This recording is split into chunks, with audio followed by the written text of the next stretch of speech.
Hello friend, my name is Rahul Prakash from school 24/7। और आज filling the blank puzzle का second part है।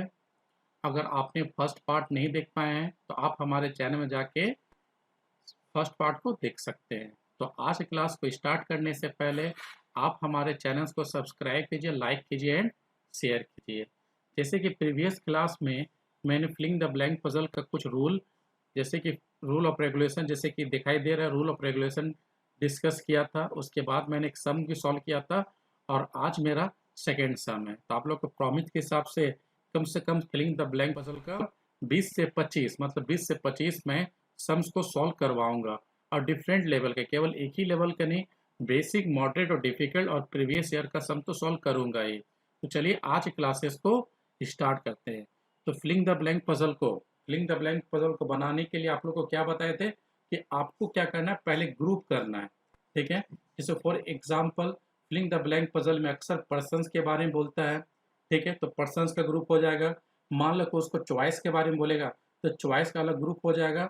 मान लो कि सब्जेक्ट के बारे में बोल रहा है तो सब्जेक्ट का ग्रुप अलग हो जाएगा। तो हमको पहले ग्रुप करना है। जैसे कि ग्रुप करने के पहले हम लोग क्या करेंगे, जैसे कि इस पजल को ठीक से पढ़ना है। ठीक है, तो ऑलमोस्ट पहला चीज देखिएगा कि इसमें 7 प्रोफेसर के बारे में बोला गया है।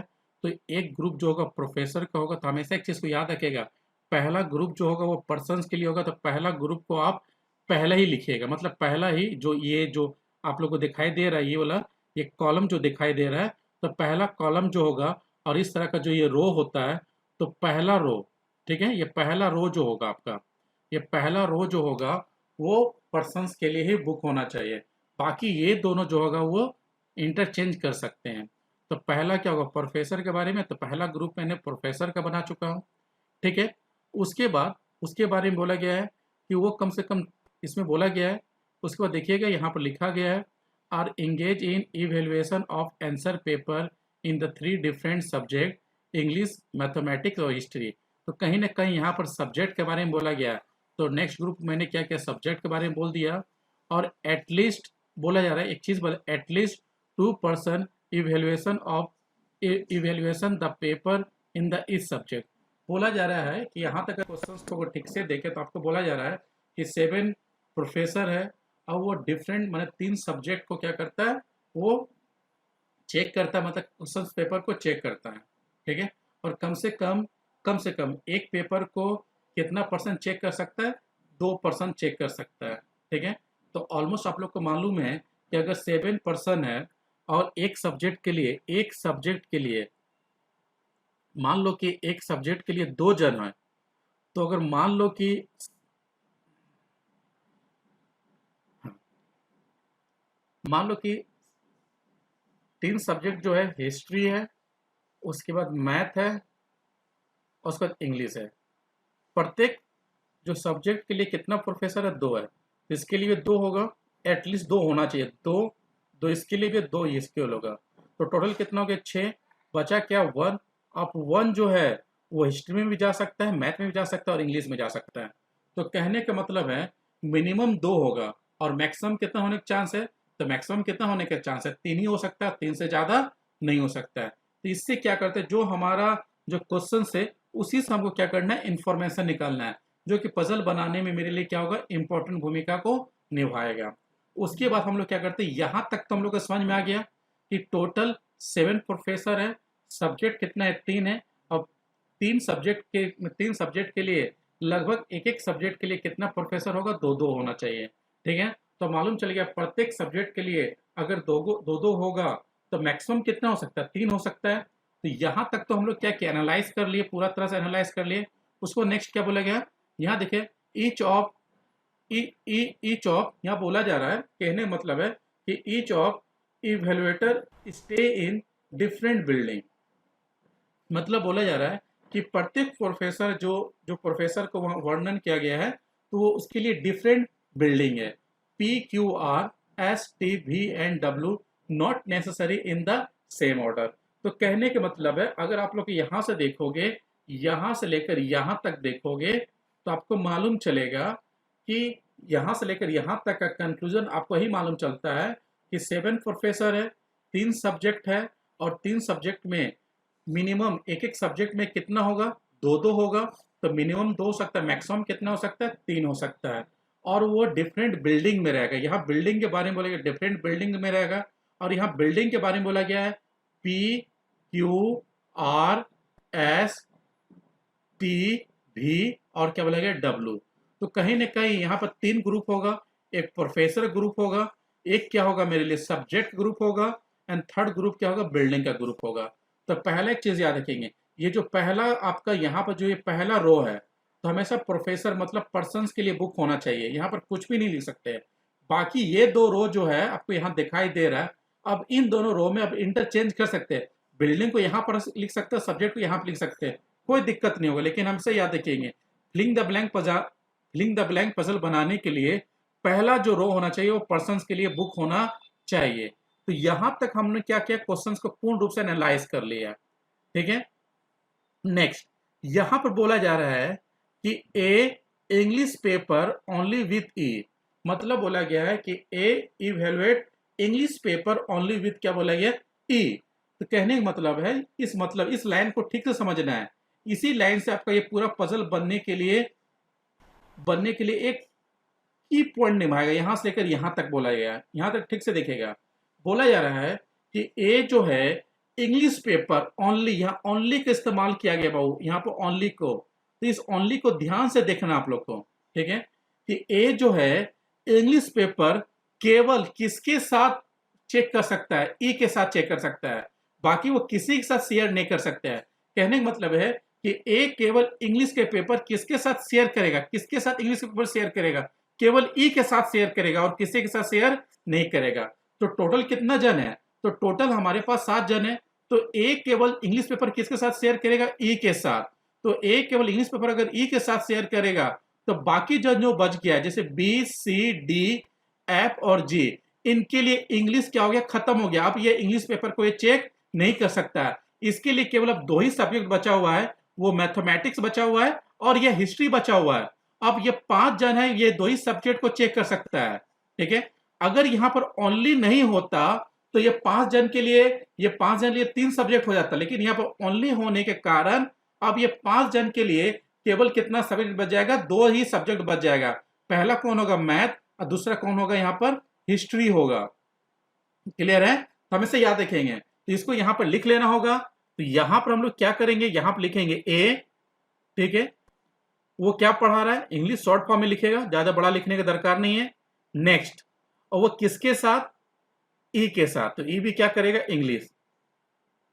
और यहां पर क्या करेंगे, हम एक ये बना देंगे। अब इंग्लिश पेपर पढ़ाने वाला केवल 2 ही जन है, वो ए और ई, बाकी कोई भी इंग्लिश पेपर को शेयर नहीं कर सकता, मतलब चेक नहीं कर सकता है। क्लियर है, बाकी सब जन के लिए जैसे बी सी डी एफ और जी के लिए, बाकी ये पांचों जन के लिए केवल मैथ और हिस्ट्री बचा है। ठीक है, और उसके बाद क्या बोला गया है, एंड। तो हमेशा याद रखेंगे बाबू लोग, ये जो एंड होता है हमेशा फर्स्ट लेटर डिनोट करता है। अगर यहां पर हु होता तो ये इसको डिनोट करता है, ई को, लास्ट लेटर डिनोट करता है, लेकिन यहां पर एंड होने के लिए वो ए को डिनोट कर रहा है, ए को। तो ए के बारे में बोला जा रहा है कि ए जो है इंग्लिश पेपर वो केवल ई के साथ पढ़ा सकता है, और उसके साथ साथ वो किस बिल्डिंग में रहेगा, आर में रहेगा। तो ई के लिए बिल्डिंग के लिए क्या होगा, फिलिंग द ब्लैंक बन गया। ठीक है, तो हमने क्या किया, यहां तक पूरा इंफॉर्मेशन को पढ़ लिया और एनालाइज कर लिया। ठीक है, नेक्स्ट क्या बोला गया, यहां पर देखिए क्या बोला गया, डी जो है, डी डी अब यहां पर लिखेंगे, डी जो है वो किस बिल्डिंग में स्टे करेगा, डब्ल्यू में करेगा, तो यहां डब्ल्यू लिख दिए। अब फिर बोला गया है does not evaluate math paper, मतलब बोला गया है कि डी जो है डब्ल्यू में तो रहेगा, बिल्डिंग डब्ल्यू पर रहेगा, लेकिन वो मैथ नहीं पढ़ाएगा। तो हमेशा याद रखेंगे, तो डी जो है अगर वो मैथ नहीं पढ़ाता है, अगर वो मैथ नहीं पढ़ाता है तो वो इंग्लिश भी पढ़ा नहीं सकता है, क्योंकि इंग्लिश पढ़ाने वाला केवल 2 ही जन है, ए और ई, और ए और ई केवल इंग्लिश पढ़ाएगा, और कोई इंग्लिश पेपर को पढ़ा या चेक नहीं कर सकता। बार बार हम बोले पढ़ा रहा है, लेकिन इसमें बोला गया चेक नहीं कर सकता है। ठीक है, तो समझिएगा थोड़ा सा। तो हमेशा याद रखिए, डी जो है वो मैथ को चेक, मतलब वो मैथ को चेक नहीं करेगा। अगर वो मैथ को चेक नहीं करेगा तो इंग्लिश को भी वो चेक नहीं कर सकता है, वो इंग्लिश पेपर को भी चेक नहीं कर सकता है। ठीक है, तो इसके लिए मैथ भी नहीं बचा और इंग्लिश भी नहीं बचा, तो क्या बचा, केवल हिस्ट्री बचा। तो यहां पर क्या लिख देंगे, हिस्ट्री लिख देंगे। तो शॉर्ट फॉर्म में यहाँ पर लिख देते हिस्ट्री, ज्यादा बड़ा तामझाम लिखने का दरकार नहीं है। नेक्स्ट देखिएगा यहाँ पर क्या बोला जा रहा है, यहाँ तक समझ में आ गया।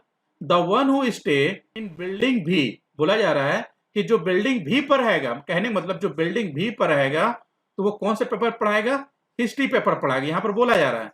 तो ऑलमोस्ट आप सोचोगे कि ये जो है वो बिल्डिंग भी तो हो सकता है, तो अगर यहाँ पर बिल्डिंग भी होगा तो कहने का मतलब यहाँ पर हिस्ट्री होना चाहिए। यहाँ ऑलरेडी कौन इंग्लिश है कि यहाँ बिल्डिंग भी हो पाएगा, तो आप बोलोगे यहाँ पर बिल्डिंग भी नहीं हो सकता। अगर बिल्डिंग भी यहाँ नहीं होगा तो बिल्डिंग भी इन तीनों में से कोई नहीं होगा। अगर इन तीनों में से कोई नहीं होगा, कोई चौथा जन नहीं होगा, तो यहाँ बिल्डिंग भी लिखेंगे और यहाँ पर क्या लिखेंगे, हिस्ट्री लिखेंगे। ठीक है, और यहां पर हमको चौथा पर्सन निकालना है जो बिल्डिंग भी पर रहता है।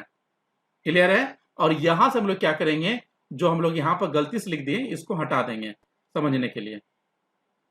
ठीक है, तो यहां से हटा दिए। नेक्स्ट, उसके बाद क्या बोला गया, यहां देखिएगा, बोला गया बी और सी जो है वो सेम सब्जेक्ट के पेपर को चेक नहीं करेगा।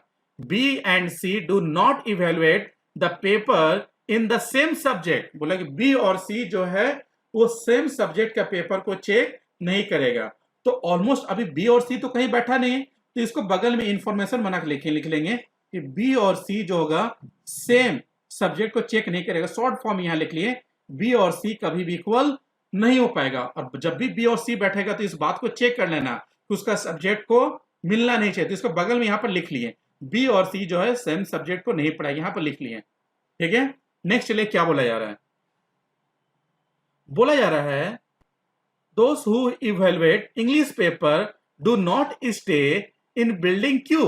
बोला जा रहा है कि जो इंग्लिश पेपर पढ़ाएगा वो बिल्डिंग क्यू पर नहीं होगा। तो आप बोलोगे इंग्लिश पेपर पढ़ाने वाला तो दो ही जन है, तो एक तो ऑलरेडी बिल्डिंग हो चुका है, तो ये इंफॉर्मेशन किसके लिए, इंफॉर्मेशन कहीं ना कहीं ई के लिए। तो इसके बगल में यहीं पर लिखेंगे, यहां पर लिख लेंगे, यहां पर क्रॉस कर देंगे, यहां बिल्डिंग क्यू नहीं होगा।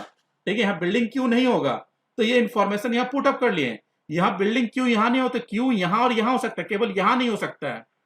क्लियर है। नेक्स्ट क्या बोला गया कि app stay in building P.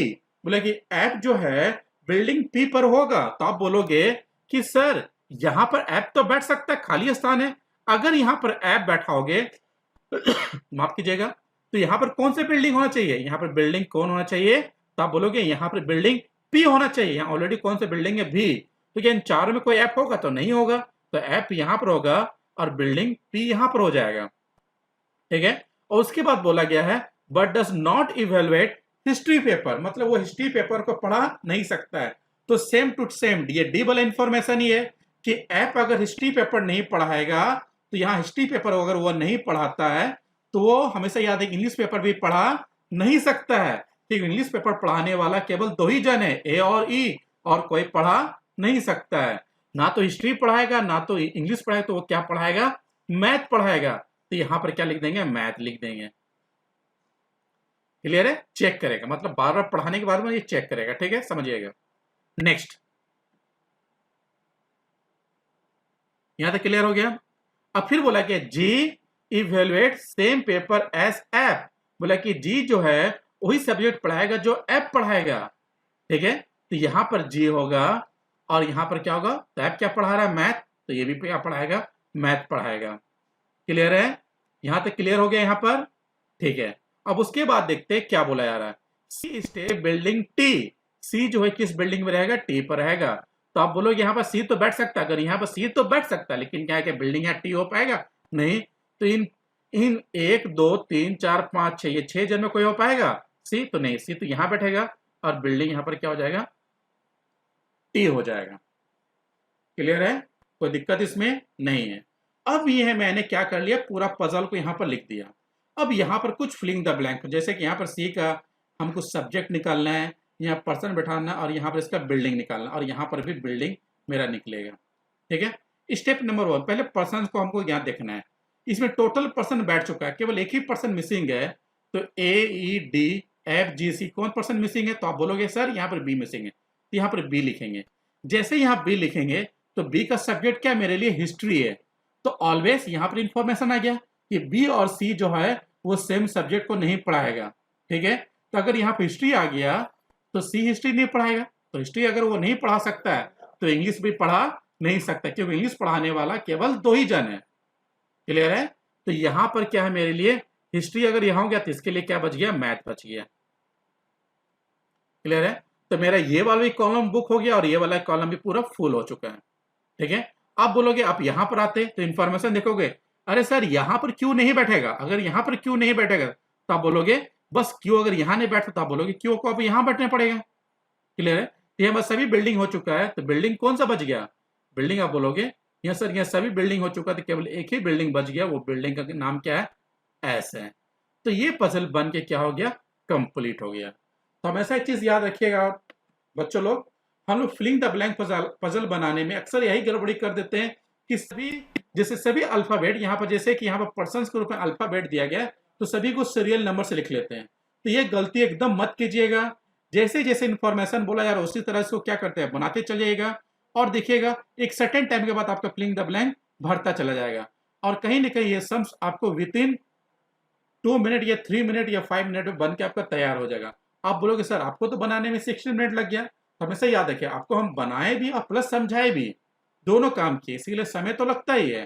तो आपको ये पजल कैसा लगा तो इसको आपको कमेंट कीजिएगा, और इस पजल का मैं आपका पीडीएफ आपके लिंक में सेट, ये मैं कहने का मतलब है इस पजल का जो पीडीएफ है हमारे डिस्क्रिप्शन बॉक्स में मिल जाएगा, डिस्क्रिप्शन बॉक्स में मिल जाएगा बार बार। ठीक है, तो आप हमारे चैनल को सब्सक्राइब कीजिए, लाइक कीजिए एंड शेयर कीजिए। तो पजल से रिलेटेड मैं बहुत सारे वीडियो लाने वाला हूं, आप जरूर देखिए और इसको शेयर भी कीजिए। ठीक है, तो आज की क्लासेस बस इतना ही। जय हिंद दोस्तों।